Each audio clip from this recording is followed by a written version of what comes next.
Agar vaqtida bizga murojaat qiladigan bo'lishsa, siydik qopi hali hamma kuchini o'zini sarflab bo'lmagan, hali imkoniyati bor, bemalol qisqarganida hamma siydikni chiqarib olish imkoniyatiga ega bo'ladi.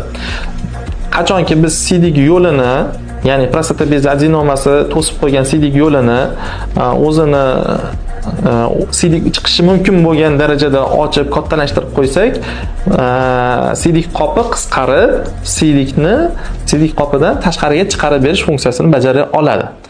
Agar siydik qopini ham funksiyasi borib charchaydi, yo'qolib qolayotgan, kamayib ketgan bo'lsa, funksiyasi kamayib ketgan bo'lsa, ya'ni bu biz ko'proq aniqlaymiz, qoldiq siydikning miqdoriga qarab aniqlaymiz. Ya'ni qancha ko'p bo'lsa, shuncha siydik pufagini qisqaruvchanligi kamayib borayotganligini bildiradi.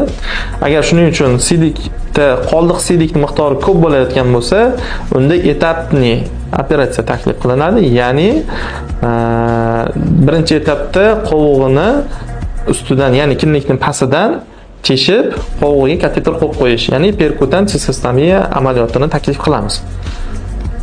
Bu narsa bemorlarimizga qovug'ini taxminan biz o'rtacha 3-4 haftaga uyga jo'natamiz sistema bilan.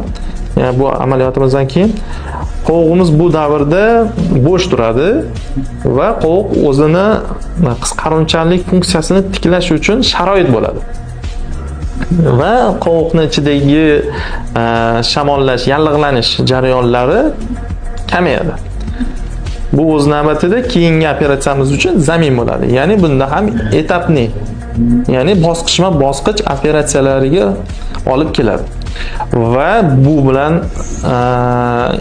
erta murojaat qilingan bemorlarimiz, ya'ni prostata bezi adenomasi operatsiya ko'rsatma bo'lgan paytda erta murojaat qilgan bemorlarimiz bu bosqich kerak bo'lmaydi. Ya'ni kinniklarni pastidan sistostoma, ya'ni teshib trubka qo'yib ishimiz kerak bo'lmaydi.